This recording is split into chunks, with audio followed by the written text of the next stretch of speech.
kali ini sih saya ingin ingin tahu dari Mika yang sudah berkarir di compliance. Sebelumnya di perusahaan lama juga compliance ya? Enggak, saya pertama kali kerja itu di law firm, konsultan hukum. Oh, konsultan hukum, Iya, tapi nggak jauh beda dengan bidang ini kan yang saat ini dijalani. Iya, karena kan sama-sama berhubungan sama peraturan juga ya. Oh iya, betul. Peraturan. Cuma kan bedanya kalau konsultan hukum memang kita dibayar untuk membantu klien kita untuk permasalahan hukum segala macam seperti itu, corporate action. Cuma kan kalau di compliance kita gimana caranya perusahaan itu mematuhi peraturan-peraturan yang ada di pasar modal gitu aja sih. Oh, corporate action berarti di emiten ya? Enggak sih, jadi ya kerjasamanya bisa emiten, bisa perusahaan yang masih tertutup pun masih bisa. Jadi tergantung sih kebutuhan perusahaannya itu apa, seperti itu. Nah, sebenarnya divisi compliance itu apa ya, secara definisi dan keutamaannya di sebuah perusahaan itu, compliance itu apa gitu, terhadap perusahaan itu seperti apa gitu? Ya kalau misalkan ya berdasarkan yang saya lihat ya dan saya baca-baca juga, untuk kan compliance ini sebenarnya penyebutan bahasa dari peraturan OJK kan kepatuhan, divisi kepatuhan ya. Dan menurut saya di kepatuhan itu setiap perusahaan ada, mungkin di perusahaan lain yang non sekuritas atau di perusahaan lain itu sebutannya mungkin tim legalnya ya. Karena tujuannya sama. Kalau tim legal dari perusahaan lain itu non perusahaan efek itu kan dia memastikan bahwa perusahaan itu semua kegiatan dilakukan perusahaan, perjanjian segala macam itu sesuai dengan peraturannya. Nah kurang lebih sih kalau compliance itu seperti itu sih. Cuman kan memang kita lebih sempit aja karena sektornya di pasar modal. Jadi compliance itu di sebuah perusahaan, terutama di head office, sesuatu yang vital ya, karena menyangkut dengan hubungan perusahaan dengan regulator. Karena apalagi perusahaan efek itu kan diawasi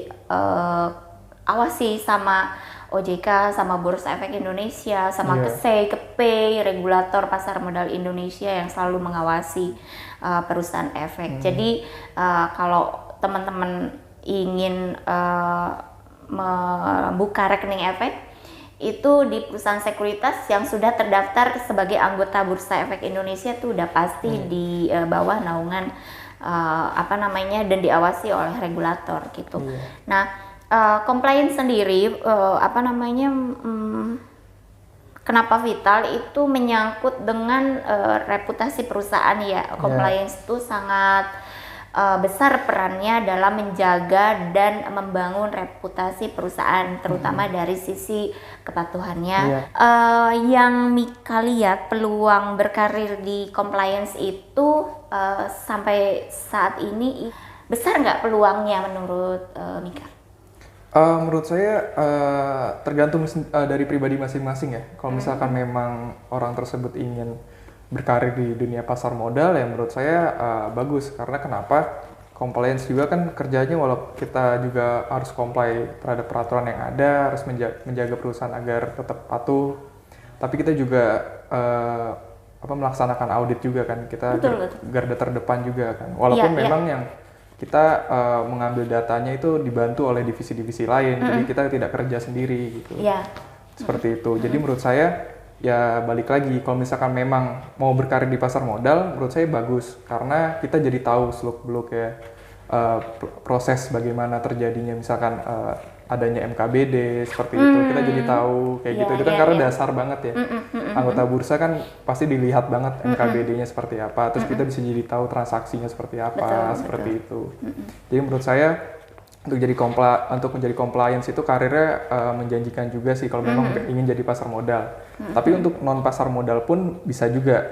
Misalkan kita ingin bekerja, karena saya basicnya jurusannya hukum, jadi saya ngerasa dengan pengalaman saya sebagai compliance bisa saya terapkan ketika saya nanti misalkan saya ingin bekerja di konsultan hukum seperti itu. Karena kan untuk rata-rata ya orang yang kerja di pasar modal kan orang-orang yang memang senior ya. Betul. Jarang orang baru yang bisa terjun langsung ke pasar modal tanpa memang mereka ada bimbingan sebelumnya seperti itu. Nah makanya itu dapat nilai plus juga kalau misalkan saya misalkan mendaftar di konsultan hukum, karena kita juga bisa dapat insight. Jadi kita tidak hanya mengerti regulasi, tapi kita juga mengerti bagaimana prosesnya. Misalkan kan yang paling sering perusahaan itu sekuritas maupun emiten itu kan minta bantuan konsultan hukum, karena konsultan hukum kan sebagai salah satu lembaga juga yang membantu di pasar modal kan seperti itu. Oke, memang betul sekali apa yang disampaikan Mika barusan, tuh teman-teman, bahwa jabatan compliance di perusahaan sekuritas terutama itu menjanjikan dan berprospek. Kenapa? Karena merupakan core dari sebuah perusahaan yang menentukan baik buruknya, bukan yang menentukan, yang membantu perusahaan untuk menjaga nama baik perusahaan, untuk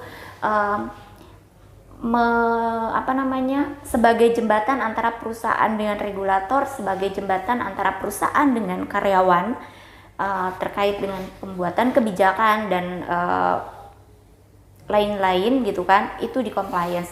Compliance itu semacam jabatan inti. Kenapa? Karena seluruh bisnis proses sebuah perusahaan compliance akan tahu gitu. Misalkan di front office, ketika misalnya front office membuat create produk, compliance harus terlibat karena produk itu secara kepatuhan itu udah comply belum gitu, SOP-nya udah sesuai belum, udah ada belum gitu. Makanya setiap front office ataupun back office yang melakukan kegiatan kerjanya, bisnis prosesnya itu compliance selalu dilibatkan dan selalu harus tahu. Nah, jadi untuk yang ingin mengembangkan karir di pasar modal atau ingin kamu join atau mau mengetahui, memahami bisnis proses sebuah perusahaan itu seperti apa dari sisi front office, back office, dari sisi legalitas secara hukum dan lain-lain, itu compliance itu udah jabatan yang pas gitu. Kenapa? Ya itu tadi kita sudah sampaikan seperti itu. Nah, basic pendidikannya mungkin yang pas itu di hukum ya, di hukum. Walaupun pada dasarnya ketika teman-teman berangkat dari awalnya bukan hukum pendidikannya, tapi ternyata terjun ke pekerjaan seperti compliance dan lain sebagainya, udah pengalaman, ya akhirnya menjadi compliance walaupun pendidikannya nggak hukum. Ada juga yang begitu, cuman dari sisi jabatannya itu basicnya hukum gitu. Suka dukanya mungkin. Iya, suka dukanya apa Mika kalau di compliance itu? Kalau compliance itu kan karena kita nggak cuma harus memastikan perusahaan comply juga ya, kita juga bertindak secara tidak langsung sebagai PR perusahaan. Iya betul, benar-benar itu PR perusahaan. Kita PR perusahaan, jadi nggak cuma perusahaan yang bergerak di bidang non pasar modal aja yang punya PR, tapi sebenarnya compliance di perusahaan sekuritas juga bertindak sebagai PR karena segala macam pemberitahuan, notifikasi atau info itu pertama kali masuk pasti ke compliance. Yes, benar itu, saya setuju.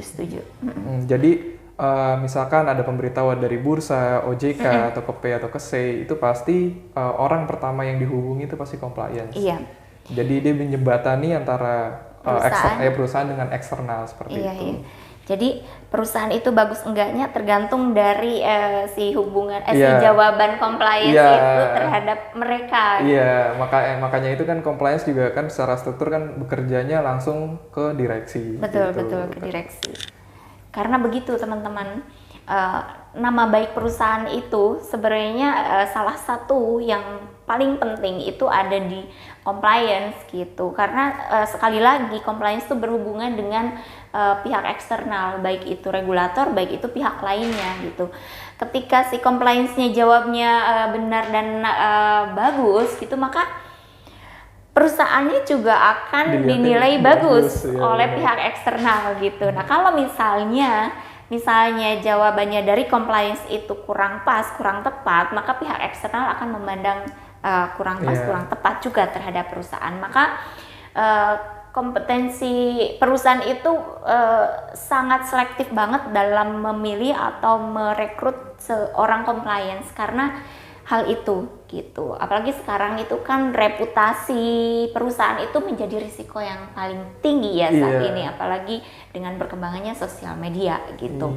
Nah, teman-teman untuk menjadi compliance, satu, prospeknya bagus, yang kedua teman-teman bisa kenal dengan pihak eksternal gitu kan. Itu nilai plus banget sih. Nilai plus banget, bisa kenal dengan eksternal, dan eksternalnya itu bukan yang ecek-ecek teman-teman.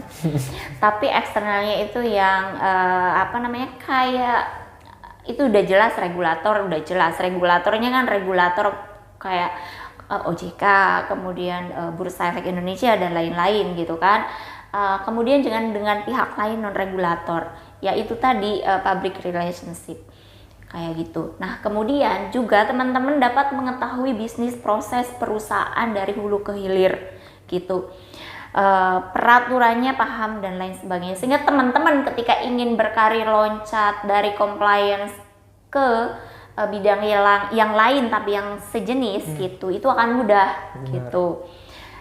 Ada tambahan yang berikutnya? Gak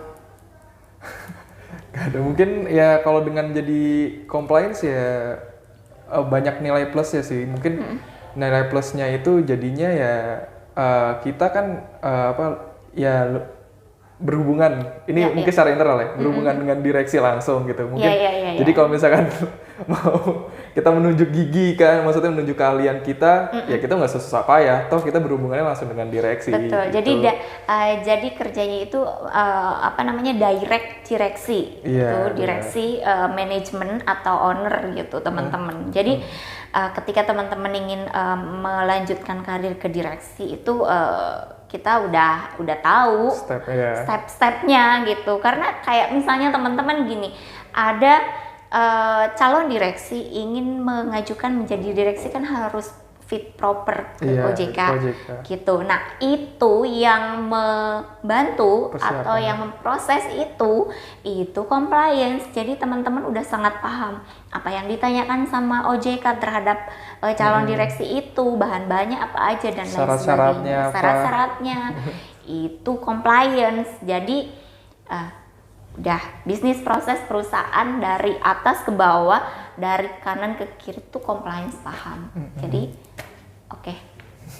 Itu saja Mika, terima kasih udah mau sharing. Semoga di tempat baru menjadi lebih maju lagi, lebih baik lagi karirnya. Jangan lupa sama kita-kita yang di sini ya kan, dan selalu seperti sekarang tetap menjadi Mika yang sekarang dan lebih bagus lagi ya kan, pastinya saya percaya Mika salah satu orang yang saya rasa bakal menjadi compliance atau ahli hukum yang bagus nantinya, karena motivasinya tinggi dari Mika. Jadi teman-teman nanti suatu saat kalau kenal dengan Mika belajar, gali informasinya, baterainya mau habis. Apalagi kalau misalnya teman-teman juga sama tertarik di dunia hukum. Sukses selalu Mika. Sukses untuk semua. Terima kasih.